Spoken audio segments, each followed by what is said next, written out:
Despite a near total internet blackout in Iran, Despite a near total internet blackout in Iran and a government crackdown, the protesters, hundreds of thousands, activists claim, are holding on and getting more aggressive, setting fires, burning government buildings. Even a mosque went up in flames. Protesters claim to have taken over parts of Tehran, at least temporarily. They're demanding not reform, but a full overthrow of the Islamic Revolutionary Government in power since 1979. Some are calling for the restoration of Iran's former monarchy. Anti-government demonstrators tell NBC News they feel encouraged by President Trump's vow to defend them. This is something pretty incredible that's happening in Iran. It's an amazing thing to watch. They've done a bad job. They've treated their people very badly, and now they're being paid back. In London, a protester scaled the Iranian embassy and tore down the Iranian flag, replacing it with an older version, often used by the opposition. The embassy quickly removed it and put the government's flag back in place. Several anti-government activists tell me that senior Iranian officials are applying for foreign visas for their family members and moving gold out of the country. Iran says this uprising is all instigated by Israel and the United States and is vowing to stop it.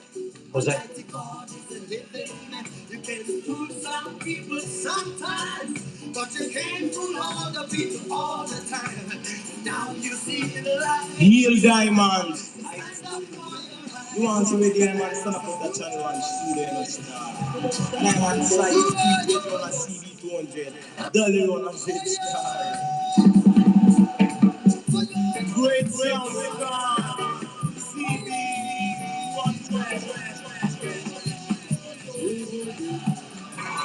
Despite a near total internet blackout in Iran and a government crackdown, the protesters, hundreds of thousands, activists claim, are holding on and getting more aggressive, setting fires, burning government buildings. Even a mosque went up in flames. Protesters claim to have taken over parts of Tehran, at least temporarily. They're demanding not reform, but a full overthrow of the Islamic Revolutionary Government in power since 1979. Some are calling for the restoration of Iran's former monarchy. Anti-government demonstrators tell NBC News they feel encouraged by President Trump's vow to defend them. This is something pretty incredible that's happening in Iran. It's an amazing thing to watch. They've done a bad job. They've treated their people very badly, and now they're being paid back. In London, a protester scaled the Iranian embassy and tore down the Iranian flag, replacing it with an older version, often used by the opposition. The embassy quickly removed it and put the government's flag back in place. Several anti-government activists tell me that senior Iranian officials are applying for foreign visas for their family members and moving gold out of the country. Iran says this uprising is all instigated by Israel and the United States and is vowing to stop it. Jose?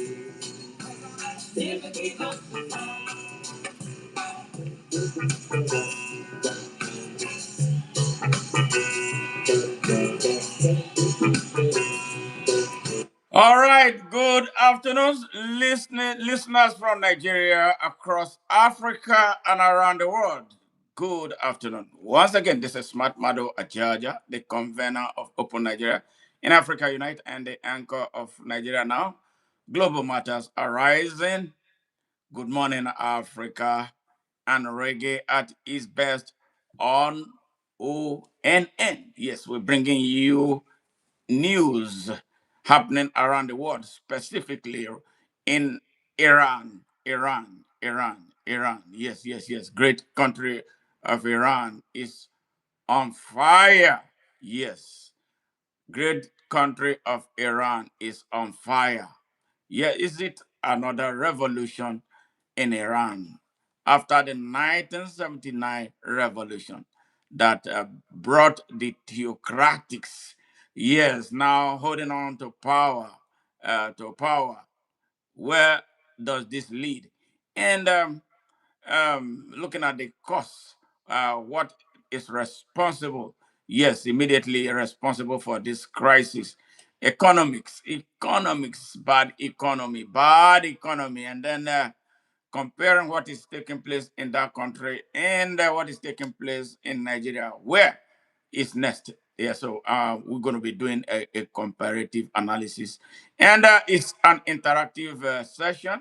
We welcome our listeners, we welcome our viewers to comment and add their opinions, share this broadcast here as far as possible, and share our channel to incite YouTube to continually recommend ONN to viewers from Nigeria, across Africa, here in the United States, in the great country of Iran, and around the world. Yes. And I hope our listeners, viewers, usual regular viewers from Iran, will be on hand to give us on the spot information on what is taking place in that great country. So today, uh, is such a day. Yeah, this is our second broadcast for the day. Earlier in the day, we had an interview with a great Nigerian patriot, Mr. David Adeyinka Adenekon. He is a writer here who lives in Chicago, Illinois. He bared his mind on his opinion on what is taking place in Nigeria and the way forward.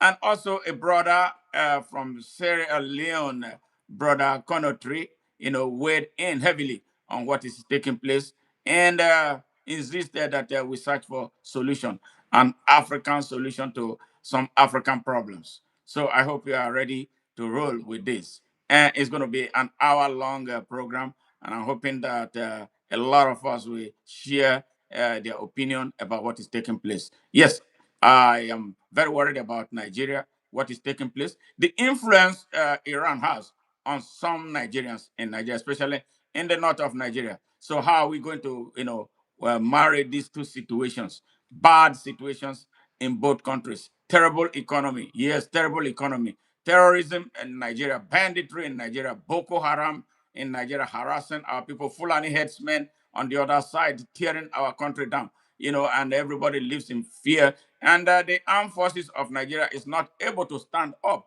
Iran has a great military, yes, a great military that waged a 12-day war against Israel, yeah.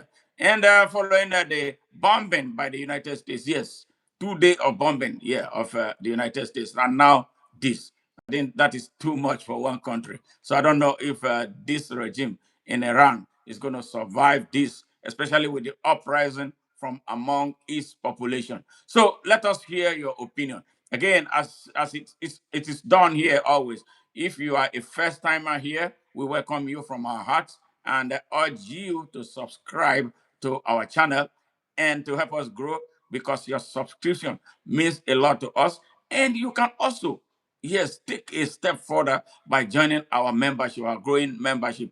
It helps us expand our mission to reach people from everywhere on the surface of this earth. Remember, as always, the ONN is a global movement. Welcome to this segment. Yes, what is taking place in Iran right now? Yes, the revolution in Iran.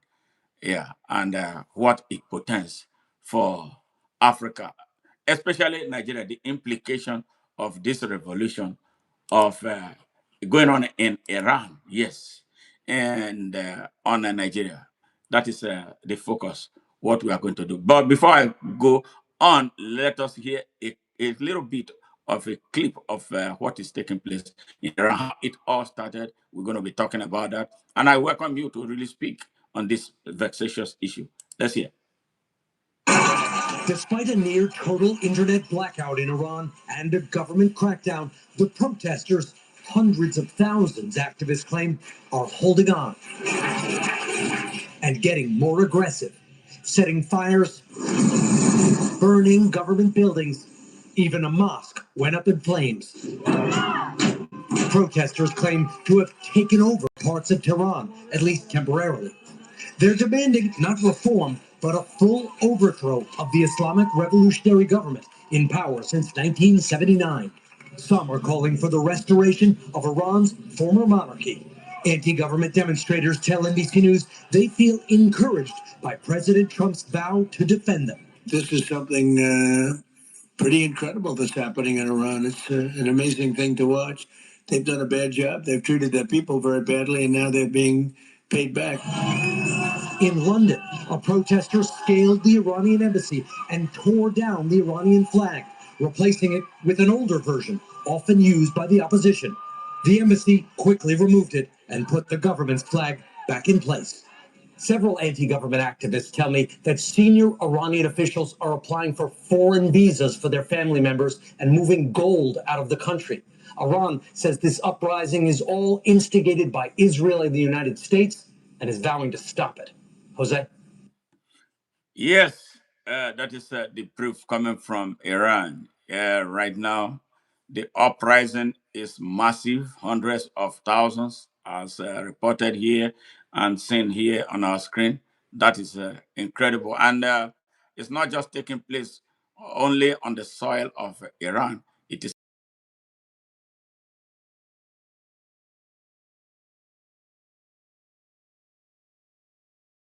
to the embassy, climbed up, and then replaced the current Islamic Revolutionary Government flag with the old flag of Iran, though it was quickly removed and replaced. Yes, that is scary as it stands right now. And the protesters vowed that they will continue because they are inspired by statements coming from President Donald Trump of the United States. And that, again, the government officials there are beginning to apply for foreign visas for their family members to evacuate them from Iran, ahead of who knows what is going to happen and how this is going to go. So, if you are joining us for the very first time, we invite you to make your comment so we can talk about it. We do this to make it as interactive can be, so it won't be my words. So let's talk about Iran, and let's talk about the implication of what's happening in Iran on Nigeria. Yes, Nigeria shares a lot in common with Iran. They have been some degree of economic cooperation, and there are some religious sects in Nigeria that derive their inspiration from Iran. And all this put together will have some implications on Nigeria. And how is it going to go? Especially with nearly the same thing taking place in Nigeria. Bad economy, terrible government that pays attention to itself at, at the expense and to the detriment of the people. Yes. And wow, this is this is incredible. And I hearing from President Donald Trump what he said. You heard it. I'm going to play. I'm going to continue to play this. As this conversation continues, so we can talk about some specifics in his statement and the statements made therein. One after the other. So you are welcome.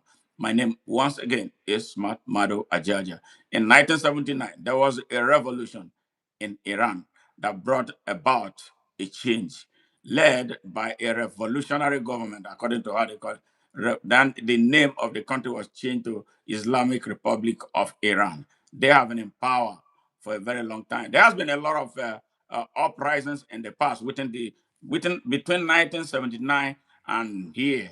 So where is this going to? How did this start? And those are the things that we are going to be considering, on this in this discussion. From what I saw, what is being reported, and I would love if any of our regular listeners who is from Iran is here to be able to give us some serious on the spot information about what is taking place in that country. Yes, nationwide protests in Iran, sparked by Islamic Republic's ailing economy, are putting new pressure on its theocracy. You see, the government is driven by religion, religion. Tehran is still reeling from a 12-day war launched by Israel in June that saw the United States bomb nuclear sites in Iran. Yes.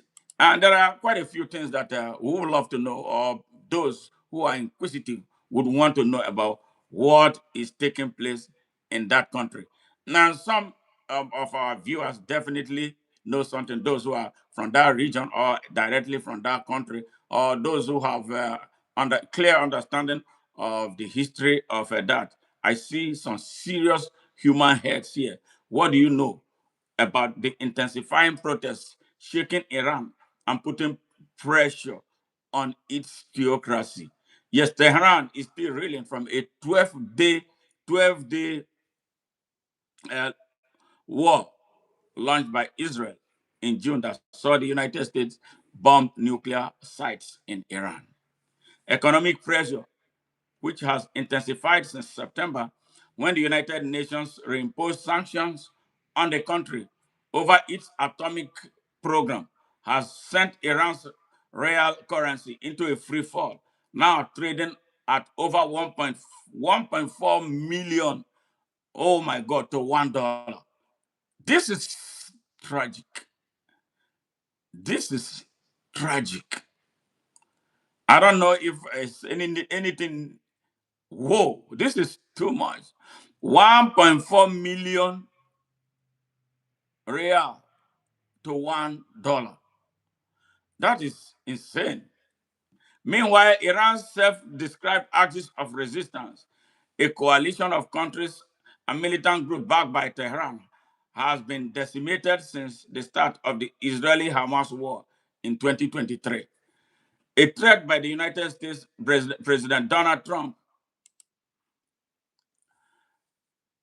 warning Iran that if Tehran violently kills peaceful protesters, the U.S. will come to their rescue, has taken on new meaning after American troops captured Venezuelan President Nicolas Maduro, a longtime ally of Tehran. We are watching very closely, Trump said on Sunday. If they start killing people like they have in the past, I think they are going to get hit very hard by the United States, according to President Trump. Yes, how widespread, how widespread the protests are. More than 300 protests have taken place across all of Iran's 31 provinces. The US-based human rights activist news agency reported Thursday the death toll had reached at least 38. It added with more than 2,200 arrests.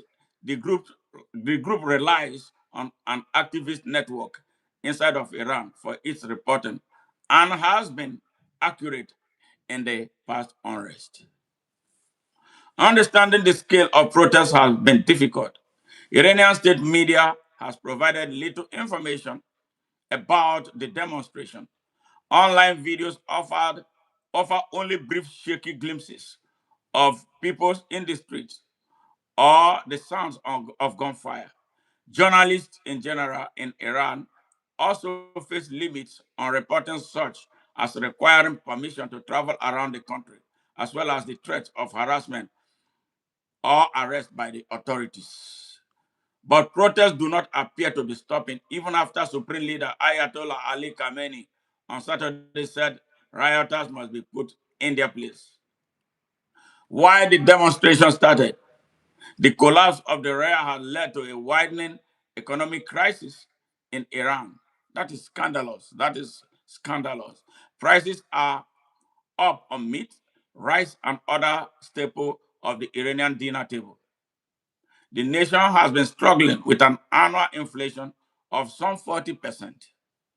In December, Iran introduced a new pricing tier for its nationally subsidized gasoline, raising the price of some of the world's cheapest gas and further pressuring the population. Tehran may seek steeper price increases in the future, as the government now will review prices every 3 months. Meanwhile, food prices are expected to spike after Iran's central bank in recent days ended a preferential subsidized dollar real exchange rate for all products except medicine and wheat. The protest began in late December with merchants in Tehran before spreading. While initially focused on economic issues, the demonstrations soon saw protesters chanting anti-government statements as well. Anger has been simmering over the years, particularly after the 2022 death of 22-year-old Masha Amini in police custody that triggered nationwide protests. Iran's alliances are weakened. Iran's axis of resistance, which grew in prominence in the years after the 2003 US-led invasion and subsequent occupation of Iraq, is reeling. Israel has crushed Hamas in the devastating war in the Gaza. Hezbollah, the Shiite militant group in Lebanon, has seen its top leaders killed by Israel and has been struggling since. A lightning offensive in December 2024 overthrew Iran's longtime stalwart, ally, and client in Syria, President Bashar Assad, after years of war there. Yemen, Yemen's Iranian-backed Houthi rebels have also been pounded by the Israeli and US airstrikes. China, meanwhile, has remained a major buyer of Iranian crude oil, but hasn't provided overt military support. Neither has Russia, which has relied on Iranian drones in its war on Ukraine. The war, the world worries about Iranians' nuclear program. Iran has insisted for decades that its nuclear program is peaceful.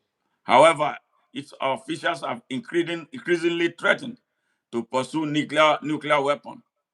Iran has been enriching uranium to near weapon grade levels prior to the US airstrike in June, making it the only country in the world without a nuclear weapon program to do so.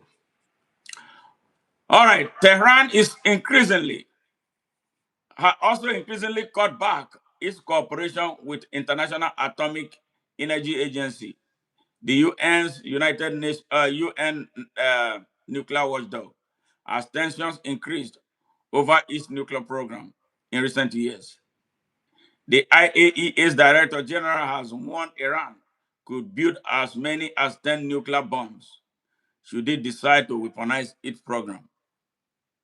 US intelligence agencies have assured that Iran has yet to begin a weapon program, but has undertaken activities that better position it to produce a nuclear device if it chooses to do so. Iran recently stated that it was no longer enriching uranium at any site in the country, trying to signal to the West that it remains open to potential negotiations over its atomic program to ease sanctions. But there has been no significant talk in months since the June war. While the relations between Iran and the US are so tense, Iran, war, decades ago, was one of the United States' top allies in the Middle East under Shah Mohammad Reza Pahlavi, who purchased American military weapons and allowed CIA technicians to run secret listening post monitoring the neighboring Soviet Union. The CIA fomented a 1953 coup that cemented the Shia's rule, the genesis of trouble. But in January 1979, the Shia fled Iran as more mass demonstrations swelled against his rule. Then came the Islamic Revolution, led by Ayatollah Ruhollah Khomeini, which created Iran's theocratic government. Last year, university students overran the US embassy in Tehran, seeking the Shia's extradition and sparking the 444-day hostage crisis that saw diplomatic relations between Iran and the United States severed. During the Iran-Iraq War of the 1980s, the US backed Saddam Hussein during that conflict. The U.S. launched a one-day assault that crippled Iran at sea as part of the so-called tanker war and later shut down Iranian commercial airliner. The United States military said it mistook it for a warplane. Iran and the US have seesawed between enmity and grudging diplomacy in the years since. Relations peaked, relations peaked in 2015 near nuclear deal, which saw Iran greatly limit its program in exchange for the lifting of sanctions. But Trump unilaterally withdrew America from the accord in 2018, sparking tensions in the Middle East. That is the synopsis of what is taking place. It's been a long thing brewing. So if you are joining us for the very first time, please subscribe to our channel, join our membership, give us a like if you love what we do here at ONN. Just spend a second and give us a like and help share this message. Share your opinion and let us talk about this. I'm talking about what is taking place. Uh, looking at looks like a new global order is in the making. How this impact Nigeria, where I come from, is one thing because Nigeria share a lot with Iran. Nigeria has some great diplomatic relationship. Apart from that, some religious organizations, I think the Shiite, have something to do with Iranian because truly these groups create tension in Nigeria. Now, with what is taking place, assuming today, tomorrow, and perhaps in the coming days, Iran totally collapses, which country will be next? And what will be the implication of the collapse of Iran on Nigeria?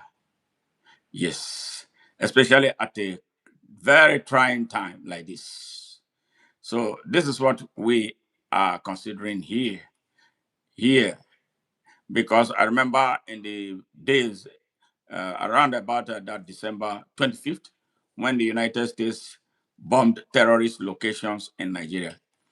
Voices from Iran were ringing, issuing threats about consequences and all that.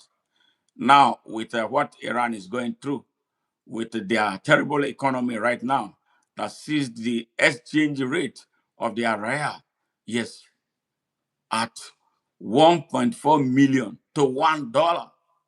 1.4 million to $1. Wow, that is scary. That is scary for the economy of that country. That is scary for all of its diplomatic relationship with the rest of the world, especially Nigeria. And that is scary for the groups, troublesome groups that derive their inspiration from their country, making trouble in Nigeria. Wow. So, what is all this? Where is it going to lead Nigeria? So, your guess is what I want to hear. I would love to hear from you. I know some people will be angry, with this, but a country of Iran's magnitude, what happened to its economy? A country that has spent a lot of time building war armaments at the expense of building its economy and giving its citizens access to growth and development. I don't know, and that is hard to understand. Maybe some people want to help us understand it. So, does it mean that the leadership has not been doing anything? Are there cases of corruption like we have it in Nigeria? So, what is it when they meet at a diplomatic level with Nigeria? What do they discuss to better the economies of both countries? So, it's maybe Nigeria is so corrupt as it stands, right? So, is it like the inspiration to be corrupt and in pursuit of a narrow programs? Yes, at the expense of the greater good of the country and its people? Is this something that they share in common? So If you're a Nigerian watching me right now, listening to this discussion, we would love to hear your own perspective in following the rundown of what we have just read out about what is taking place in that country. Despite a near total internet blackout in Iran and a government crackdown, the protesters, hundreds of thousands, activists claim, are holding on and getting more aggressive, setting fires, burning government buildings. Even a mosque went up in flames. Protesters claim to have taken over parts of Tehran, at least temporarily. They're demanding. They have taken over a part of Tehran temporarily. So that gives the impression that these people are determined. And this is a question, for Nigerians, because we have perhaps a worse situation in Nigeria than in Iran. I've never been to Iran, so I don't know, but I've heard so many things about Iran, and I have a lot of Iranian friends who fled the country and vowed never to go back to that place with this administration or the regime in power because of how they abuse human rights there. So if that is the case, it means the country shares a lot in common negatively with Nigeria. Yeah, Nigerians protest, but when their protests never last long. Now, what these people are saying here, from what this report that we just heard, these people are a determined people. Remember, in 1979, they did it, and the Shia then fled. Yes, they sustained it until they achieved the result that they wanted. So, Nigerians, this is here. You are hearing this. The protesters have taken over more than half of the capital city of Iran, that's Tehran. And they are vowed not to be beaten back. They are pressing on.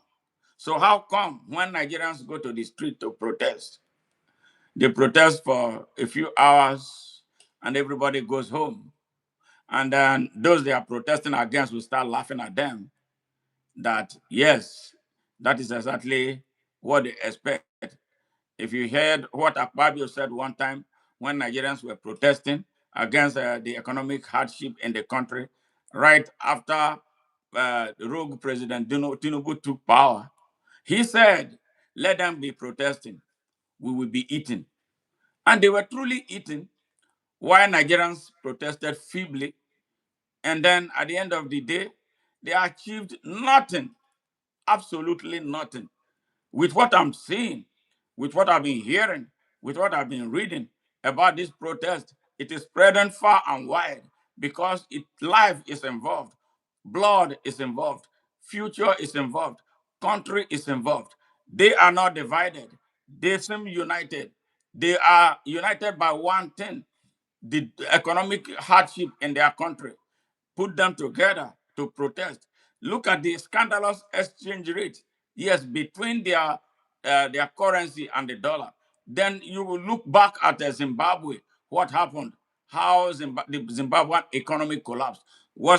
Is it the result of pressure from outside that collapsed the economy? But you know that Iran has been dealing with years of sanction, years of sanction because of the position of a hardline government that is resistant to reforms that will open doors to access to opportunity for its citizens, just the same way Nigeria is locked down. Yeah, and a situation that inspired me to be advancing a cause for an open Nigeria. So something is not right. Yeah, you cannot concentrate your efforts on building war machine and you neglect your people. I would think that two of them should go side by side. Yes, every country deserves to have a strong military, but every country equally deserves to have a strong economy that can support the people. The best soldiers you can build is the people.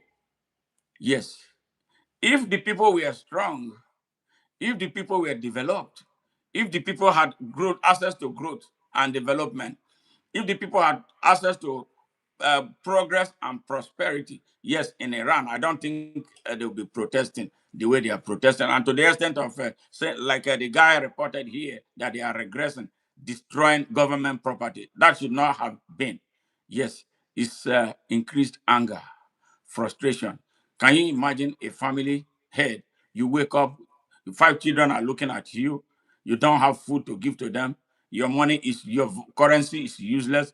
Maybe all the currency you have, it does not even amount to $1 from what it is now. How are they going to sustain this? How will Iran not crash completely at the end of this whole thing? I don't see it. How Iran is not going to crash. I really don't see. I don't know the magic anybody is going to make. Not But reform, nothing, but a anything can full happen. overthrow of the Islamic revolutionary government in power since 1979. Some are calling for the restoration of Iran's former monarchy. Anti government demonstrators tell NBC News they feel encouraged by President Trump's vow to defend them. This is something pretty incredible that's happening in Iran. It's an amazing thing to watch. They've done a bad job. They've treated their people very badly, and now they're being paid back. In London, a protester scaled the Iranian embassy and tore down the Iranian flag, replacing it with an older version, often used by the opposition. The embassy quickly removed it and put the government's flag back in place. Several anti government activists tell me that senior Iranian officials are applying for foreign visas for their family members and moving gold out of the country. Iran says this uprising. Several government officials applying for visas for their families to escape, and they are stealing a lot of gold from their country. So, in essence, they are wantonly looting the country dry so that there will be nothing. So they will live the life of opulence in their host countries. If this is true, no country should take in all those criminals. Yes, they should send them back and deny them visa. Like they should deny Nigerians visa after they wreck their country. Yeah, they should stay there and deal with the consequences of the choices that they made to repress their people, exploit them, and close the doors to growth and development and progress and prosperity to them. They deserve no mercy. They deserve no place to stay on earth, assuming this report is true and is not hyped. Yes, this is sad. So, Nigerians, I'm talking to you today. It's Iran today, and it could be it could be your country next. If you don't do something, some people are talking about 2027. Some people have their billboards out. The same people, the same unconscionable people, the same irresponsible politicians, the same abusers of our people, the same people who fund banditry and terrorism in Nigeria. They want to come and continue their trade. They formed an opposition party to the terrorist organization that is ruling the country right now. And when you look at the composition of the so-called opposition, they are disgruntled, mostly disgruntled elements. Disgruntled elements. Those who have been part of those of what has destroyed the country. They are forming an opposition to continue robbing the country. Are you going to look in their direction? Why are you talking about 2027? Why do you have to use the same old bullets that has not done anything but kill the country? You young person in Nigeria today, I am sure you are not blind anymore. Even though some of you, a great number of you, have decided to remain blind to what is happening around the world. I'm sure you hear about what is taking place in Iraq right now, in Iran right now. You hear about what is taking place, what took place in Nepal, and how the young people there rose to the occasion. So now, as some of you who are lining behind these criminals, yes, singing their praises for pennies, hear what is taking place in Iran. The Iranian citizens are standing up for themselves. They are standing up for their country. They are standing up for their future. They are standing up for their families. They are putting their lives on the line because life is involved. They know that if they don't act now, things will get worse. So now you, who is divided, you call yourself Christians, you call yourself Muslims, but I don't see any market in Nigeria that is specifically reserved for Christians or Muslims, where Christians get discounts because they are Christians, or Muslims are given some concessions purely because they are Muslims. We go to the same market, we suffer the same consequences of the tragedy of leadership imposed on us by criminals that we have been looking up to for the leadership that they cannot give. So, where do you stand in this whole thing? Young Nigerians, where do you stand in this whole thing? The elites of Nigeria, where do you stand in this whole thing? Women and mothers in Nigeria, yes. Where do you stand? The elderly, some of you who have worked so hard, you give give a great part of your life, and now you are retired, but your country is not able to take care of you because some criminals have taken up everything. They steal our oil, the mainstay of the country's economy. They discovered gold in Zamfara. We are not allowed to mine it for the benefit of our country. You see Chinese companies, criminal Chinese rogues, arming people in Zamfara. They are not allowing the government or allowing the people access to that particular mineral resources. We should now go and introspect.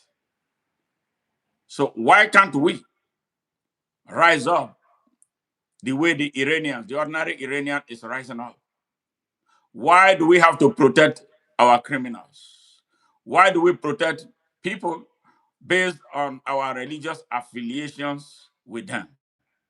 Why do we have to defend criminals from our tribes who are destroying us, who have been destroying us, and who will continue to destroy us unless we stand up and tell them that no?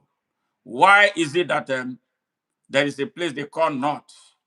Yes, with mostly repressed people who cannot unite with their brothers from across the country to say, you listen, we are from the same country. Religious or tribal divides, regardless, we are from one country. Now we must stand up and fight for our country. It is you, Nigerian, that I'm talking to. You can do more than what the Iranians are doing right now. We can do it without burning down our government property because at the end of the day, we are still going to be the one that will build them. But we can do by running the criminals holding us hostage out of our country, like the Iranians are running them out now. They will run out with what is taking place in that country, with the exchange rate so woeful. I don't know how the so-called revolutionary Islamic government in Iran will hold sway and defeat this army of die-hard patriots who have come to the duty of saving their country. So that is why I'm not interested in all the politics between the United States, Israel, and America. I am more interested in how the people are reacting to save their country. It doesn't look like there are people who were paid money, like a typical Nigerian who want to be paid, for him to be responsible. They are talking about protests. You are telling me to give you money to rent buses, to ferry you from one point to the other. You should not. Nobody should be paid. You should get angry. You should look at your children in their faces. Those children who wake up in the morning hungry and expecting food from you, but you cannot give them anything. They should inspire you to organize, build networks across your community, across Nigeria, to face this evil, this demon. Yes, these demons holding our country down at all levels. It is our call to do so, and we must do so now. There's nobody who is going to do it for us. And that is why we must right now get up and stand up for our rights. Yes, because if we don't do it, ain't nobody can do it for us. Even if America comes today and does bomb all the people, if we cannot organize ourselves to do what is right for our country, their bombing will come and go, and we'll be back to square one. Now it's something to think about. Get up, stand up for your right. Get up, stand up for your right. Get up, stand up, yeah. Stand up for your right. One more time. Get up, stand up, yeah. Don't give up the fight. You get up, you stand up, stand up for your right. You get up, you stand up, don't give up the fight. Get up, stand up for your right. You get up, stand up, don't give up the fight. Yes, it's you, Nigerians. We got to get up, stand up for our rights. The Iranians are standing up. The Nepalese stood up and they won. I see the Iranians winning. They are winning this battle. Yes. So why can't you in Nigeria? Why can't you stand up? Why are you giving up on yourself? Who said that you cannot? Remember, you are a stakeholder in Nigeria. You are a stakeholder. You are the owners of Nigeria. There's nobody from the moon who owns Nigeria more than you do. Yes, if you allow your country, yes, because of your selfishness. When the people become selfish, their country suffers. And when their country suffers, their children suffers, and their future suffers. Yes, Nigerians, it's time for you. Wake up, get up, stand up. Yes, they have been fooling us all the time, but they can't fool us forever. Let's stand up. Let's stand up. Stand up. Come on. Let's go. Nigerians, this is a call for you. Rise up. There's nothing. Yes, God gave you the power to rise up. Remember your basic human right to life, right to choice, right to freedom of expression, right to freedom of association, right to self-determination. They are all basic human rights. It's only the Almighty that can give it to you. So stand up today. That is what I'm calling you. Draw inspiration from the Iranians who got together. They are not talking about religion. They are talking about their country. They are talking about themselves. They are talking about the future of their country. They are looking at their children.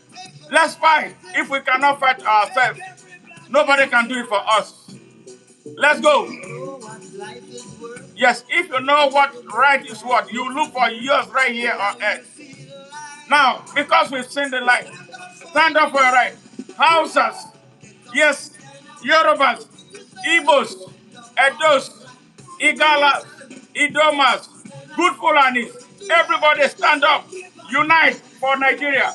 Unite for Nigeria. Like the Iranians are united for Iran, to save their country. Yes. Don't give up the fight. Don't give up the fight. Don't give up the fight.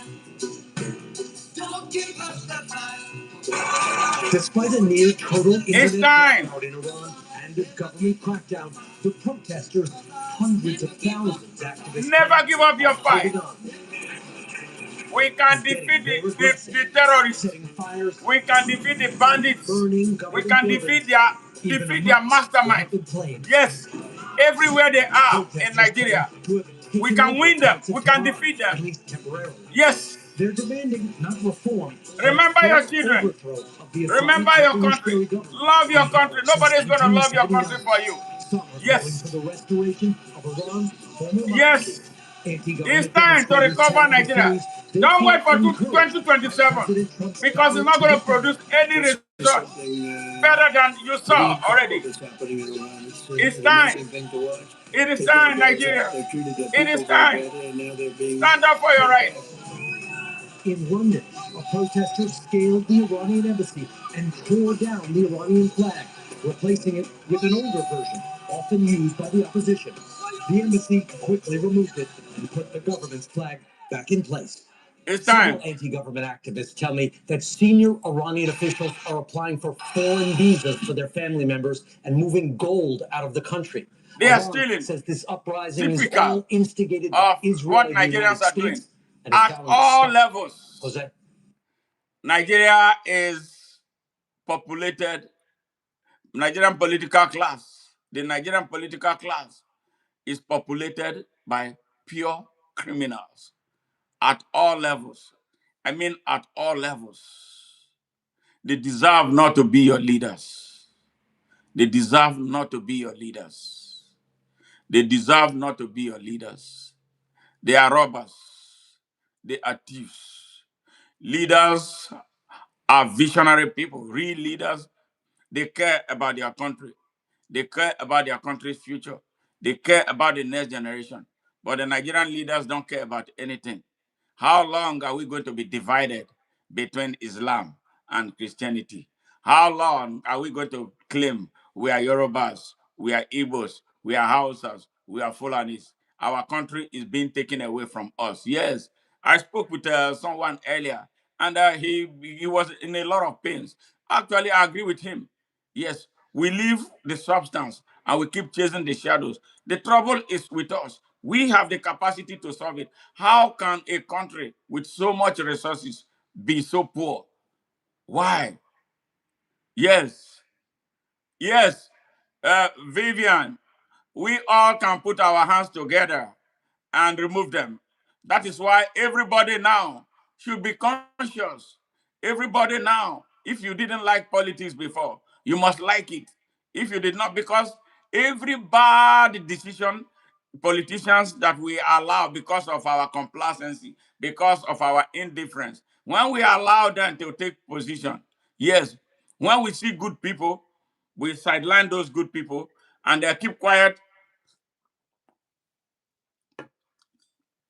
or blatantly choose the bad ones. We suffer. That is why Nigeria is suffering right now. Nigeria is suffering for a variety of reasons. Nigeria is suffering because some people say, I don't vote. My vote will not count. Nigeria is suffering because some of us say, nah, then them. Nah, then them. But not who is then them? There's nothing we can do. Nigeria is suffering because we pray too much and do too little. Nigeria is suffering because we are too nepotistic. Yes, we are too nepotistic. We are too tribalistic. You see, somebody is evil. He's damaging the country. You keep quiet because that person is, you say is because he's one of your own. One of your own who doesn't care about you. Bad things that he does impact you, impact your children. And you don't see that. So we must work to elevate our consciousness and only put those protesting we fix Nigeria. Well, that's good. If protesting we fix Nigeria. If protesting, not just there are many protests. You see, like the one these Iranians are protesting, they mean business. They are not going to go away. This protest started on December 28th and is growing across the country. Nobody is stopping them. Nobody is stopping them. No traditional ruler is telling them, say, oh, it's our son that is in power. Let's keep quiet. Nobody is telling them. The pain is biting all of them equally. So nobody's listening to anybody. No traditional ruler, no ex-governor, no ex-president is coming to tell them, "Oh, let us give them chance." We have given them so chance. The more you give them chance, the more they destroy you. Nobody. So stop listening to those fake traditional rulers. Stop listening to those ex-governors, ex-president. They are thieves. All of them, they come out to protect their interests, especially the young people. You have nothing. They don't care about you. They care only about themselves. That is why you must rise up like never before. Rise, rise, rise, rise, rise. You said what Bob Marley said? Get up. I'm going to continue to play it. Get up, stand up.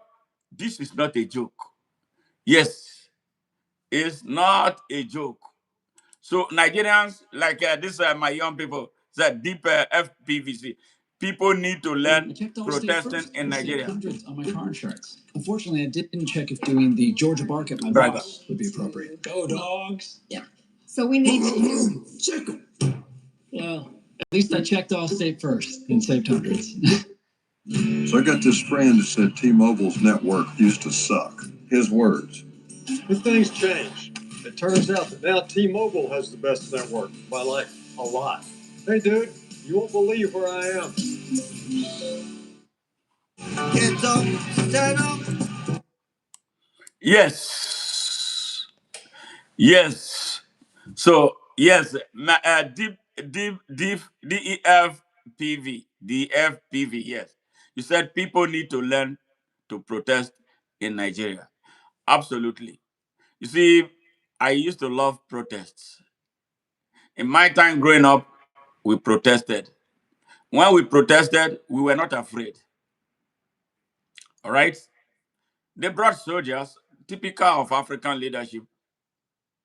They bring the soldiers and police who do not know their jobs. They don't know how, or what they are in their positions for. The type of training that they give to them is we against them. They protect they protect the government and those who abuse them, those who deny them access to, the police buy their uniforms in Nigeria. They don't understand that when people protest, they are protesting for them, police. They give them live ammunition to shoot protesters. The same thing with the soldiers who don't know their responsibility, their constitutional obligation, that their job is to defend the country's territorial integrity and not to shoot at the protesters. But the lazy Nigerian leaders are quick to deploy them against the people. They don't deploy them with the same speed to fight Boko Haram.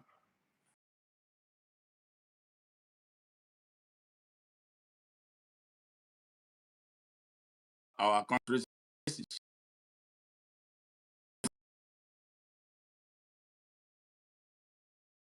actually for them to get better service and living conditions. Yes. So the protesters in Nigeria will need to learn how to learn to protest and sustain our protests. One thing is to so when you tell me about protests in Nigeria, I'll just dismiss you because I don't want to waste my time. Because they start this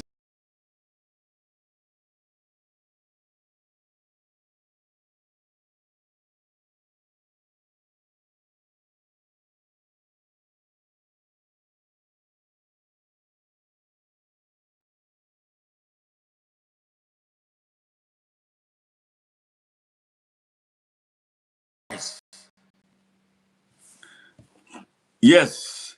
Without sacrifice, you go nowhere. Individuals, if you want to buy a vehicle, what do?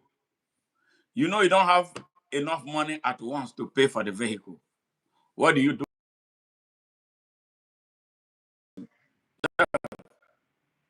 Is that not? And at the end of the day, you achieve the result. In Nigeria, when they want to protest, they will first of all make this elaborate plan about protesting. Elaborate. Hey Ray, how are you? Good to see you. Good to see you. They make this elaborate preparation.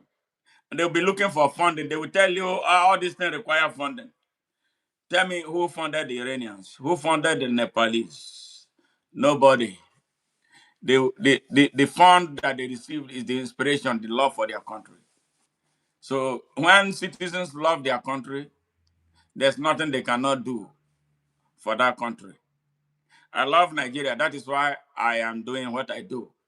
I spend a lot of my own personal time preaching this message, doing a lot of other things, organizing Nigerians, talking to them from one place to the other. I truly barely, I don't sleep enough. Yes, because of Nigeria. That is my own sacrifice. That is the sacrifice I have to make because I am not immediately inside Nigeria. But as a Nigerian, I love Nigeria. I will make all the sacrifices. I cut back on how much work I do, put a lot of time into preaching this message for Nigerians. Nobody sponsors me. Nobody gives me money to do what I do. I spend my own money to drive this message that I am sharing with every Nigerian. So if we have that mindset of sacrifice, I don't see any army that can stop Nigerians from saving their country. So this is number one thing, lack of sacrifice. Yes. So when you want to protest and you are expecting to be put in a bus to go to a place where you protest, remember that bus owner, he has a time frame that he has to take his bus and park it for the day. So when the time comes, he will want to leave. And then when he leaves, you have to live with him. And when you leave, that is the end of that protest. Tomorrow, who is going to rent you another bus? Nobody. So this sacrifice that we have been running away from, this sacrifice that we have been running away from, we are going to make that sacrifice very soon by force. This sacrifice that would have made a long time ago without costing us blood. Fortunately, that is going to cost us some blood now to be able to remove Nigeria from the jaw of the sharks that are holding it down. I am telling you, this is very honest, brutal truth. Yes, that we must live with. We must make that sacrifice. Without sacrifice, you ain't going nowhere. When you get a new job, they post you to somewhere else. What do? You don't have a place to stay. You raise money, right, to rent a place. That is sacrifice. You are sacrificing for yourself, but you must sacrifice for Nigeria. If you cannot sacrifice for Nigeria, forget it. That is what we are like. Now, that is what we must start doing now. It is only in Nigeria that they make announcement before protest. Very good, my brother. Thank you. You know. Yes. They make announcements, especially the one they call a Nigerian Labour Congress. You know why they make those announcements? They make announcements. Those people who are organizing the protest want to be called by some government officials and be given money. They give them money, they will agree, okay, we'll just do it, anyhow, according to Nigeria, anyhow. All right? Then we will quickly call it off. They have already made their money. The ordinary people who came out, genuinely to want to protest, they leave disappointed. Tomorrow, you cannot wake them up to go again. They will tell you, say, no, I don't feel do that thing again. And then the few times we were able to get close to real protests, what happened? We turned those protests into carnival. We turned them into like we are making a carnival, we are making a party. That's strong, something that impacts our life. Yes. Okay. Okay, I'm coming. I will answer you. So this is the problem that we have. First of all, for you to protest, you must know what you are protesting for. You must set a goal. This goal you are setting for, you have to design ways to achieving those goals. Is your goal attainable? Is it in the best interest of the people? How can we mobilize enough? We have to explain everything to the people so they will understand why we are protesting. All right? That's why I'm answering your question of deep FPV. One, understanding the purpose of your protest. What are you protesting for? Are you willing to go all the way until you are answered or you got your answer? Do you know that there are risks involved in protesting? Yes. Do you love your country enough? Do you love your country enough? Do you really love your country enough to be on the street, to be an organizer, to say no more? We can't take this anymore because it starts from all that. If you love your country, you set a motive for any protest that you want to do, and you know that you are going all the way, that no negotiation until you get what you want. You are good to go. And when you get to that level of consciousness, no mortar can move you. As long as you know what you are doing is right, go for it. Even if they lock you up, go for it. So Nigerians should know how to sustain protests, not start and end tomorrow. And then when people call you out for protest, look at the people. Question them. This protest you are calling us out for, how long are you willing to go? What will make you call it off? You need to know all those things. And another thing, if you are protesting, you must make sure that you do not criminalize your protest. Do not, by any means, criminalize it. Do not go about vandalizing government or people's property. No, government has no property. It's state property. Because if you vandalize it, it's going to cost you money to fix it. So leave those property alone. If you want to go after the people who are destroying your country, go after them. There's nothing wrong about that. The Nepalese did it. You saw them when they were throwing their politicians inside the river. They drowned them because they were bad. So if you do that, nothing wrong. But make sure that you sustain your action. Make sure that you sustain the momentum. Make sure. Don't go and protest in Nigeria when you have 100 people protesting. It doesn't make any sense. With what is taking place in Nigeria, we need a mass movement. Did you see what happened in Colombia? Not Colombia, in Venezuela today. The protest there. Come and see. Millions of people came out on the street. What is taking place in Iran? You see hundreds of thousands of people coming out.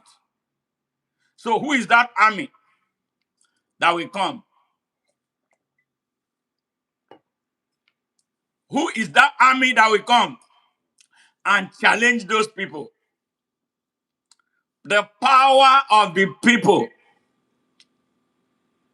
is stronger than the power of any army on earth. We must learn as Nigerians to use the power of the people. The power of the people. The army in Nigeria succeeded in killing people in Lekki because there were not enough people protesting. If there were 1 million people, at least 200,000 people at that Lekki toll gate, I don't think those soldiers will have the audacity to cut down our young people the way they did and went away with it. They will be consumed by the sea of people. But when they fired their first shot and killed about those 100 of our very young people, everybody fled. But in some countries, that would be the tonic that the people would need to carry that protest to its logical conclusion and rout the criminals holding their country down.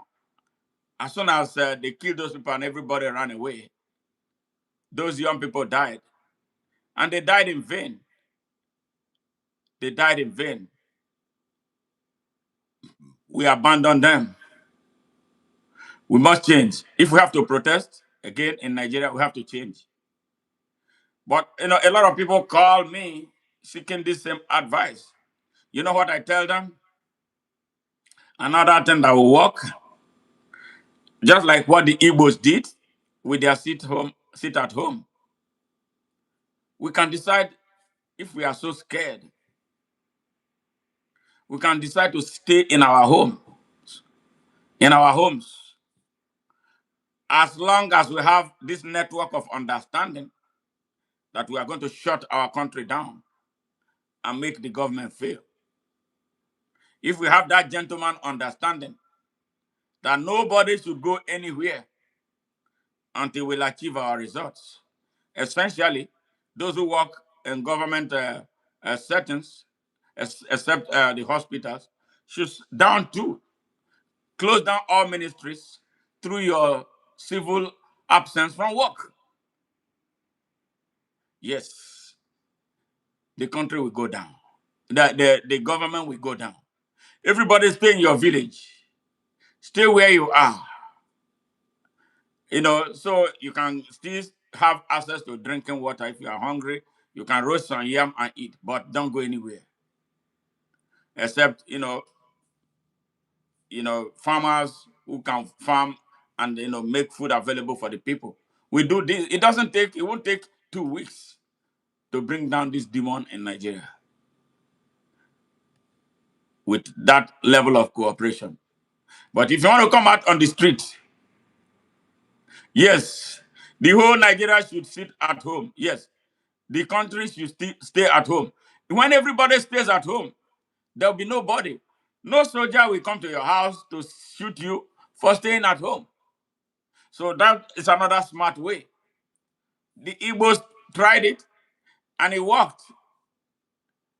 It worked because they understood how much they were deploying soldiers to kill them. So they devised a new way of doing it. It worked until Buhari and Tinubu brought unknown gunmen that are shooting people in that place to discredit that great job. So we have to learn something new. If we cannot come out like the Iranians are coming out, if we cannot come out the way the Nepalese came out, if we cannot come out the way the Chileans come out to drive up Pinochet, yes. So we have to devise another way.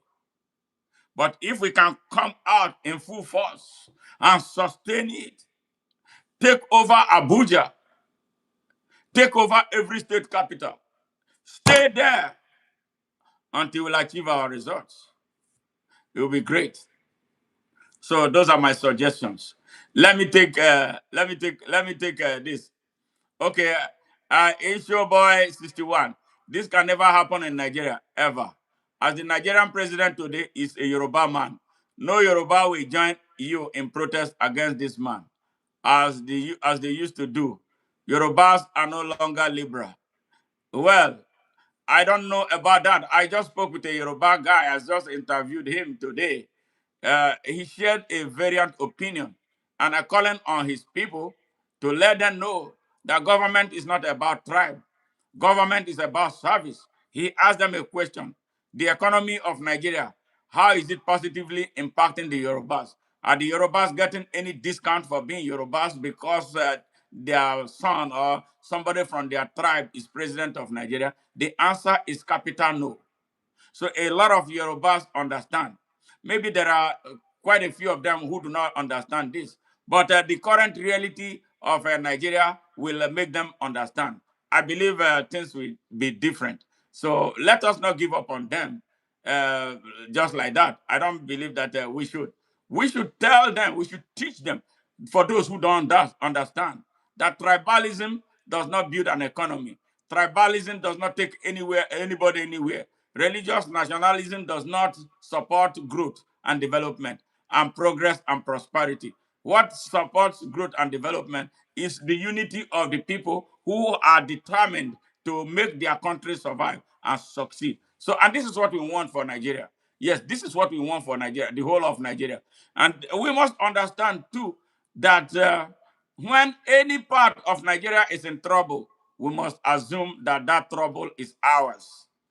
Yes, yes.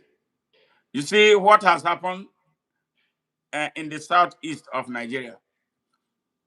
The first one was the genocide that they made us believe was a civil war. But I'm happy now the world knows that. I'm happy that a lot of Nigerians know that war, what they call war, that I believe was a genocide, should never have been if the people of Nigeria were conscious enough about building a country. If we all have this nationalistic instinct that drives us, that we are now in a country driven by one destiny, we should never have allowed any group of people to instigate the kind of war that we supported, that killed over 6 million of our own brothers. We are in the same country with them. Yes, yes, we are all in the same country. We ought to have asked questions about why were they being massacred in the north before they decided that they want to form their own country. They never wanted, and still, the truth is that what the Igbos are doing with the Biafra is a call to the whole of Nigeria for justice. Yes. But sadly, they made us hate them for no just cause. One of the most critical part of our country's puzzle, you can't hate them. See, these five fingers, see, when one of them is troubled, you can't go to sleep. So that is why Nigeria is not sleeping. Nigeria is not sleeping because some part of it are sick. And Nigeria will never go to sleep until every part of Nigeria has peace. And that peace can only come through justice. If there is no justice, there can't be peace. Any person who calls for peace without justice is a fake. It's not an it's not a genuine human being. We want justice for the whole of Nigeria. We want justice for the Hausa people. You know the story of the Hausa people right now, right? You know the Hausa people have been subjugated since the past 65 years when Nigeria became independent. And beyond that, they have been subjugated since 1805. And this year it will be 222 years of subjugation of the Hausa people by the Fulani elites that created a feudalistic oligarchy.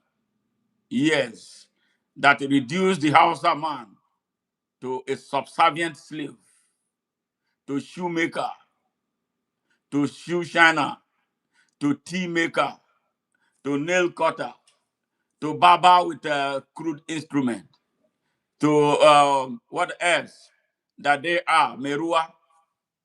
Yes. They deny them access to education on purpose. That is a powerful part of Nigeria, a commanding part of Nigeria, with nearly 30% of the entire country's population in chains because some people want to keep them in captivity. Yes.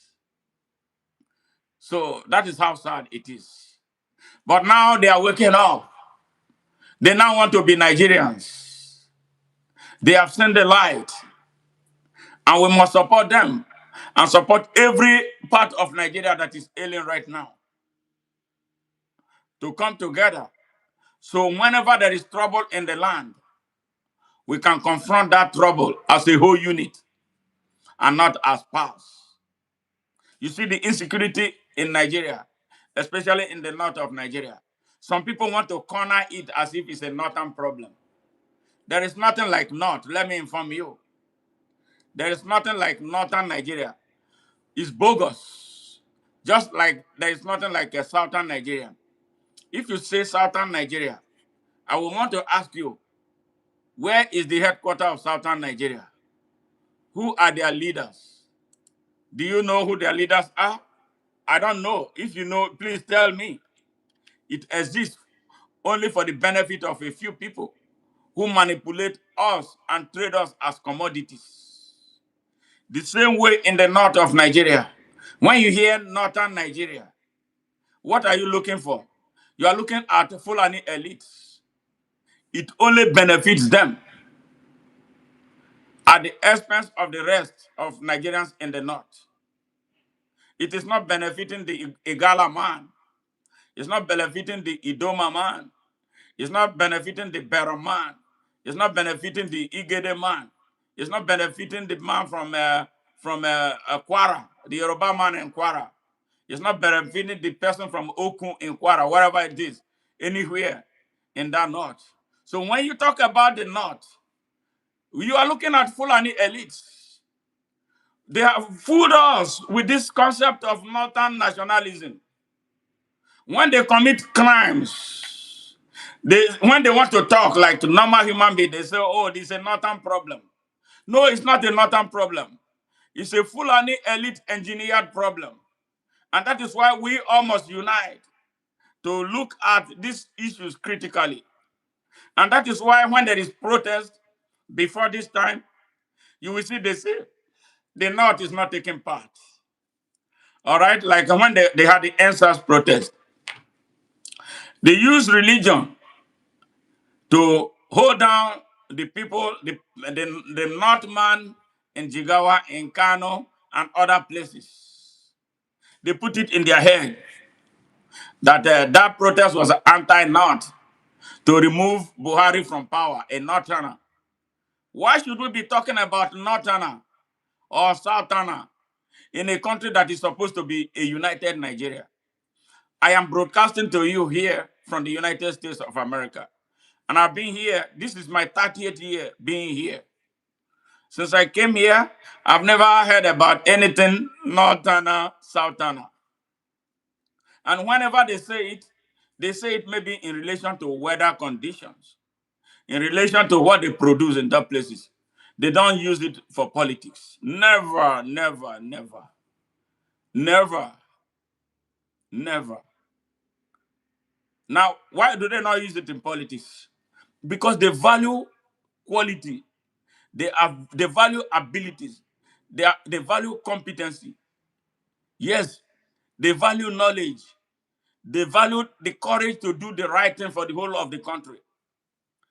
They value character and the strength of it, exceptional content and strength of character, required to lead and inspire the people to be one people, to build, utilize, expand, extend, and sustain capacity beyond me, for the good of the country and its people. And they created a system to make this happen from generation to generation. So when you are in the United States, you have no time to think about where this leader is coming from, which religion he belongs to. You don't have time for that. The only thing you have time is what is his opinion on education? What is his opinion on healthcare? You see those critical things. What is his opinion on infrastructure? Yes, what is his opinion on energy? What is his opinion on human rights? What is his opinion on the environment? What is his opinion on America's foreign policy? You see, they have all these things written down. So that is why when it was time for Donald Trump to bomb the terrorists in Nigeria, they were all in agreement. Did you see any opposition? Maybe a few oppositions, but there was an agreement because terrorism negatively impacts America's strategic interest, especially in Africa and specifically in Nigeria, where they have a lot of American companies. Yes, a huge American investment is there. That is why they go out there to protect their strategic interest. But brothers and sisters, let me ask you this. Do you know anything about Nigeria's strategic interest beyond the shores of Nigeria? Show me one if you know one. There is none. The strategic interest of Nigeria is driven by greed of individuals. They have personal strategic interests. That is why they buy votes. That is why they use you and I as bargaining chips for power. That is why they sell us out to foreign interests with ease. So you have to be conscious. You have to wake up like the Iranians are waking up now. Yes. Like the Nepalese woke up. Like the Chileans woke up. Like the people from Bangladesh woke up a few years ago to send a bad government packing. So why are we keeping this bad government in Nigeria? This bad government that cannot protect us. This government that cannot defend our territorial integrity. This government that has an army that cannot unite for the good of our country. The army that fights its own people. The army that has elements of Boko Haram and Fulani terrorists in it. That and in whose command and whose hands the command and control infrastructure are, to the extent that they set ambush for fellow soldiers and give strategic defense information to terrorists outside. So don't you think we should do things differently? Why are we talking about 2027 with the same set of criminals in charge? These are the questions we should be asking ourselves right now. This is the reason we must divorce, especially this generation of young people. We must divorce ourselves from tribalism. We must divorce ourselves from regional nationalism. We must divorce ourselves from religious nationalism. We must rise above and beyond partisan political affiliations when the issue of Nigeria is concerned. Security is one of them. The security, they will not give you protection because you're a member of APC. All right? The insecurity in Nigeria, those who are killing Nigerians, they are killing Muslims, they are killing Christians, they are killing the traditional African religionists. They don't care because they are not children of God. Even if when they kill, they shout Allahu Akbar. No, God did not permit anyone to kill for him. God is the mighty man of valor. And if he wants to raise an army, he does it by himself. He doesn't need our help. So, but those who fight in the name of God are not children of God. And these are the people who must resist by all means. And these are the people, when you will see them during elections, we know that they have allegiance to blood, murder, and genocide. We should not elect them anymore because our National Assembly is made up of part of them are in the National Assembly, shutting down the whole of Nigeria. They will kill, they will defend killers. We should not have the likes of Saad Abubakar sitting on any throne in Nigeria because he's one of the masterminds of terrorism. We should not have and be tolerating the likes of Ahmad Gumi, yes, who out there make cases for Fulani terrorists. He should not have a space in our country. And all this are happening because we essentially have given up on our country, for perhaps because of our selfishness, and we pray thinking that God is going to come down to stop it. No, God cannot do for you what he has already given you the power to do by yourself. So when we start waiting on God to do that, we are asking for too much and making mockery of him. And then he has a way of reacting and to allow certain things happen to us that will wake us up. Are we ready to wake up, Nigerians? This is what it is. And this is why we must look at what is happening right now in Iran. And this is why we must wake up now and close ranks and stop all this tribal nonsense that we have been doing all these years that have not helped us and are guaranteed to never help us. Yes. So let me read some of the comments here before I continue and then conclude. Okay. It is only in Nigeria that they make announcement before protest. Yes, like I addressed that area. It's a very stupid thing. You know, the right to gather is a basic human right. You don't need police permit to protest. When you give them notice, you give them the room to prepare for you, and they will make your protest useless. Why, if you are serious about protesting, just protest. If you are organizing, you can organize secretly until the D-Day you come out and it becomes a protest. Yeah, we must, like I've said, a few things that are holding us down. Allegiance to religion because of our ignorance. Allegiance to our tribe, again, due to our ignorance. Allegiance to political parties due to our ignorance. When there are serious national issues, security, economy, and all that, they are very serious national issues that should not be toyed with on the basis of tribe, religion, and anything, because they all impact us equally. We must be real citizens. Real citizens don't know boundaries. Real citizens are driven by patriotism, love for country. If you love your country, you will love fellow citizens in that country. All right, so we should not follow those when they make those announcements. It's better that we don't go out and join them in the protest. At the end of the day, it's going to be a flop. It's not going to work. Okay, how do I protest in Nigeria? I need advice. Already I given you that advice. You know what you are protesting for. Plan for it. Make sure that you are going to stay in that protest until what you are demanding or what you want is given to you. Very good. That's the way. Don't stop. Don't stop at all.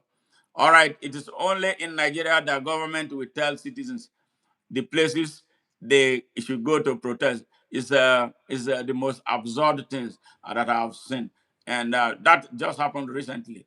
And then you saw people like my friend Omoyele Showore was applying to use the Eagle Square to protest. You know what that means? It tells you that it's a fake. The protest was not fake. They work for the government, all right, but they want to make it look like it's so sad. Yes. Nobody has a right to tell you where to protest. You are a citizen of a country, you can protest anywhere you want. So that last protest where they were telling people where to protest and people foolishly went there, I can tell you the organizers of those protests or that protest majorly were working for Bola Tinubu. They are his boys. So they used our people to play games for the money that they made. I saw it and I said it at the time. But I don't know how many people got the message. That was a fake protest. That was why it did not last long, and that was why they did not achieve anything. All right. Now the next question: do you use brick and flyer in protest in Nigeria? No, we should not. We should not advertise any protest. Nobody advertises protest. It's a lie. All right. The whole Nigeria should sit at home. The country should stay at home. I agree with you. That should be our easiest way of protesting. Should be sit down at home. Nobody will kill anybody at home. Everybody will be safe. If you are hungry and you have some piece of bread to take, you take it. There's no need traveling anywhere or renting a bus, and then the bus driver will tell you, "Oh, it's time. I have to go and park my bus and balance my oga." No, sit your ass at home. Make sure you don't go to work, and there has to be a firm agreement to that effect, so that some people will not go and sabotage the effort by going to work. So if there is an arrangement to that effect, finish. The Igbos tried it and it worked very, very effectively. The entire region was shut down every Monday, shut down. And the Babylon system in Nigeria felt it. It was good. It was good. So I believe we should adopt that and see it work for the people of Nigeria. Do it for as long as it will take until the target is met and all of us will smile. I think that's a smart new way of doing it. Sit at home. All right. Sure, boy, I already answered that before. The issue of I said this cannot happen in Nigeria ever. As Nigerian president today is a Yoruba man, no Yoruba will join you in protest against their man, as they used to do. Yorubas are no longer liberal. Well, I already addressed that. It's not all Yorubas. I don't think it's fair for us to say that all Yorubas are like that. Yeah, there are some who are like that. But I'm sure they are learning something now. They are seeing. And it's not just only Yorubas. In the north, when they protested during the NSAS, some people did not uh, protest because they believe Buhari was a northerner, yeah, and that the effort was against the North. Again, that was a spin by Fulani elites to stop the young people there from thinking like normal human beings. So they were able to hold them down. Actually, they sent some thugs to Abuja to attack some people. I saw some thugs that they were putting in government vehicles to attack protesters in that city. That was shameful, disgusting. Yes, but I don't think they will be able to do that anymore because the Hausas are breaking loose and they want to be Nigerians after being subjugated for 222 years. So I don't think anybody will be able to put that. We are moving forward. Hopefully, as time goes on, we see how it goes. And Vivian said, Yorubas not feeling the hardship? Of course, absolutely. They are feeling it. They are feeling it just like every one of us is feeling it. So I don't think, well,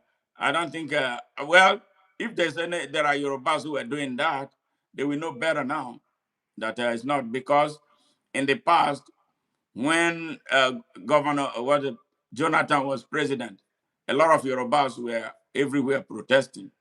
All right. So I bet people have, and a lot of people are making reference to that. That is a huge reference point, to the hypocrisy of some Yoruba elites like Falano, and Bola Tinubu, who was protesting all over the place. Now he doesn't want any protest everywhere. He was one of those sponsoring those protests going on. But I think this is a wake up call for the Yoruba people to stop, uh, aligning with their elites who don't want the good of Nigeria. So it's not an entire Yoruba thing. The Hausa Fulani did not join NSAS because their man Buhari was president. There is nothing like one Nigeria. Until you guys understand that one Nigeria is a gimmick to decisive your guys. I think you did, that statement was not completely correct. But I want to correct one impression. There's nothing like Hausa Fulani. It's either you are a Fulani or you are an Hausa. So let's correct that. The Fulanis define themselves now as Fulanis, and the Hausa people do not want to be called Hausa Fulani because they believe that they have found the truth about who they are. The Hausa Fulani tribe is a political tribe with which they had the Hausa people in chain for their numbers, and they have used them to win elections inordinately. But no deal anymore. From what I hear from the Hausa people want to come into the mainstream of Nigeria and be Nigerians like the rest of Nigeria, and no longer pinned down to an political ethnic group called Hausa Fulani. So let me correct you. So It doesn't. That tribe does not exist. Yes, they were cornered by this same foolishness of political tribalism to not take part in that protest against Buhari. Buhari was a Muslim. They think because what they make them think everything is about Islam, everything is about religion. So, and because of that, it looks like they have this allegiance that they must not break, even if that man is destroying the whole of the country. And they are the ones suffering the most, they who actually suffer the most under Buhari, because Buhari was a liar who brought mercenaries from across Africa to destroy, to descend on Nigeria. And they are now the ones paying the price. So they don't want to. You don't want. They don't want to hear anything like that anymore. I tell you that there's nothing like Hausa Fulani. Yes, there's not one Nigeria is fake. I agree with you, but we can make it right. And one way of making it right is now for us to understand that it was fake in the first place, and then the consciousness to make it right, and then by building a network of new Nigerians around the open Nigeria ideology. And that is the only way we can make Nigeria whole. And a country that all of us will be proud of to defend anywhere on the surface of this earth. But we cannot make Nigeria whole if we continue to choose criminals as our leaders in our own, starting from our own places, starting from our local council to the state and to the federal. We must now go back with the benefit of hindsight of what is happening in Nigeria or what has happened to us, especially with the reference to terrorism and banditry and all that evil that have been plaguing us. We need the best among us to go to the National Assembly, not cowards who cannot express themselves, not corrupt men who go there to make money and leave us vulnerable.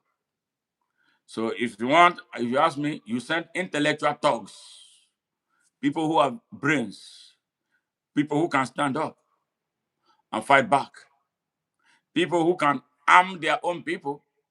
If the rest of Nigeria is arming their own people, like the Fulanis armed their Fulani elites, arm their Fulani gangs to be terrorizing Nigeria. We should arm our own selves, build our own militia, so that when they come to our communities, we'll fight them back without waiting for Bola Tinubu's army that will never come. So, tooth for tat. And that's the language they will understand, that they don't own the country. The country belongs to us. No group of Nigerians can come and claim the ownership of Nigeria. We own Nigeria. We all collectively own Nigeria. So if you go and build a militia to harass members of my community, I am in the National Assembly, or I'm in a position to do something to protect my people, I will do it. And those are the type of people we must send anywhere to represent us. I say that, and that will cure this madness that is taking place across Nigeria. And okay, Vivian said again, the rest of Nigeria should have asked the North why the Igbos being killed in the North, but rather went into civil war with them. Yes. Well, Vivian, that was something that happened in the past, very unfortunate situation, and that is why we must not allow any such happen again. We must not allow it happen anywhere. We must take the problem of every and any part of Nigeria as a part of our own problem. We must raise men and women who are driven by fairness and justice and equity to be the drivers of our leadership. It's because of the lack of this that we have been suffering. We don't have them. Can you see? All the politicians in Nigeria are criminals. All, from your councillor down to the fake president. They are all rogues. That is why we want what is happening in Iran right now to happen in Nigeria. And everybody should be involved, not be afraid as before. Everybody should be involved because it's our country. Because that was the country our ancestors bequeathed to us. And God will not forgive us if we let that country go into the hands of criminals and then And then what are we going to tell the next generation? So that's all. It happened in the past. We allowed it. We must not allow it anymore. All right. Yes, we can use the phone to contact one another. Yes, absolutely. Yes, I am suspecting Shawara as government boy. He has always been, and there's no doubt about that. He's a fake. That is why nobody takes him seriously. He is a fake. So why is it that the North doesn't join anytime there's protest? Because they have been in chains of religious nationalism. But I tell you now that that is going away. It is going away. And Nigerians will unite.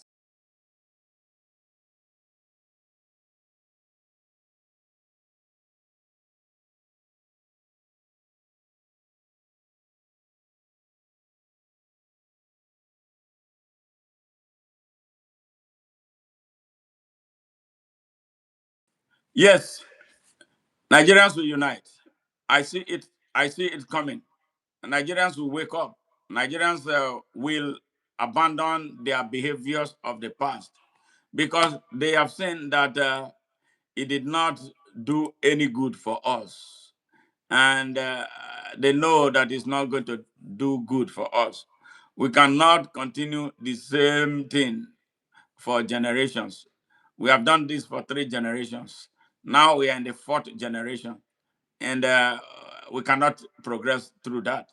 So this generation of young people has a duty, for it, has a duty to shed the bondage of the past and embrace a new Nigeria, run through an open system. We can build an open country where everybody's interest will be protected, where no man will be oppressed. That is the type of Nigeria that we need. So it's time for us. Get up and stand up. All right. And did you just join us for the very first time today? Did you subscribe to our channel? And we see a lot of people here. Yes, some at least 2,000 people watching right now. But we are seeing only 3 likes. Come on, can you give us some likes? Because that is how YouTube will continue to recommend us. And that was how some of you came in contact with us. So give us those likes. Yes, send us, become members of our growing community. Yes, I believe that we can make it happen. We can set Nigeria free. It is only you and I that can make it happen. Nobody else. America may come and want to help us. Yes, but their help will be limited. If we cannot do for ourselves what the Almighty God has endowed us to do, if we cannot put the right people in charge of the leadership of our country, yes, we will continue to suffer. So it starts right now.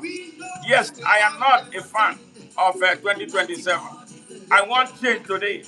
Yes, and not tomorrow. We can make it happen. They have fooled us for a very long time. So we must not allow them to continue to fool us. So now we've seen the light. We got to stand up for our right. Rise.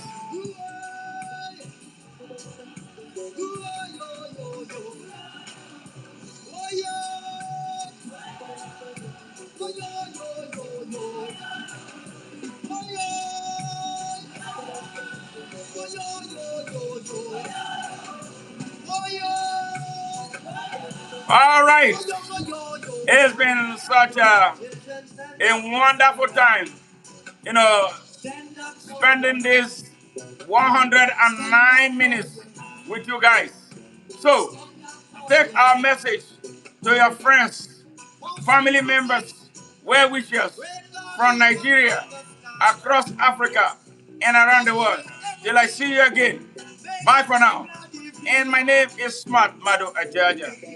I am the convener of Open Nigeria in Africa Unite and the anchor of Nigeria Now. Global Matters Arising. Good morning, Africa, and reggae at its best on ONN. All right, it's a pleasure, and I look forward to seeing you again soon. Bye for now.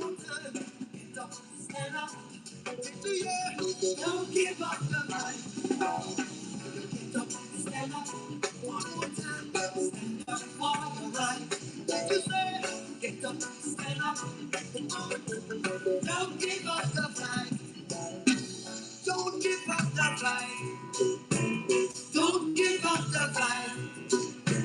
Don't give up the fight. Don't give up the fight. Nigerians, don't give up the fight. Help is coming. Never, never give up the fight. Don't give up on your country. Great country that is. Yes, we'll never give up the fight. Yes, let's go back to work. It's time. Organize like never before. Yes, build those networks.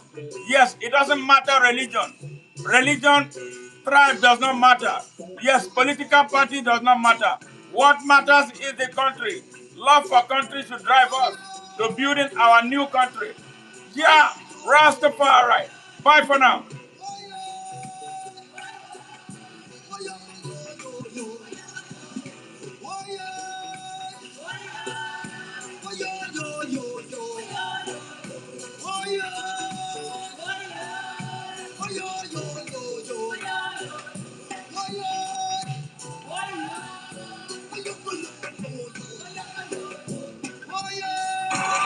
Despite a near total internet blackout in Iran and a government crackdown, the protesters, hundreds of thousands, activists claim, are holding on and getting more aggressive, setting fires, burning government buildings. Even a mosque went up in flames. Protesters claim to have taken over parts of Tehran, at least temporarily. They're demanding not reform, but a full overthrow of the Islamic Revolutionary Government in power since 1979. Some are calling for the restoration of Iran's former monarchy. Anti-government demonstrators tell NBC News they feel encouraged by President Trump's vow to defend them. This is something pretty incredible that's happening in Iran. It's an amazing thing to watch. They've done a bad job. They've treated their people very badly, and now they're being paid back. In London, a protester scaled the Iranian embassy and tore down the Iranian flag, replacing it with an older version, often used by the opposition. The embassy quickly removed it and put the government's flag back in place. Several anti-government activists tell me that senior Iranian officials are applying for foreign visas for their family members and moving gold out of the country. Iran says this uprising is all instigated by Israel and the United States and is vowing to stop it. And I keep it on the mountainside where peace and love abide, y'all. And I keep it down about it. And figure jolly girl interest. He said, we give it to him, princess. Not the dolly down a low claim. Figure check, not the Garfield. Figure buy two constant. And then in dolly up a Barakatua. No figure buy two can say. And then in dolly up a Diani. Figure buy class booty. The jump in his stripe and in class and in horror, he no borrow. Dread no borrow. The dread don't tell lie. For not to drink up the roots and to speak the truth. The dolly one time, not the dolly two times. The dolly uptown, not the dolly downtown. Anywhere you go, not the dead. And then in dolly to the country. Lord have mercy, he go check, brother, check. The hygiene them no dread till the sun get red. The data them no fat till the pot get hot. Say dope, you say the trade now. I just a not up.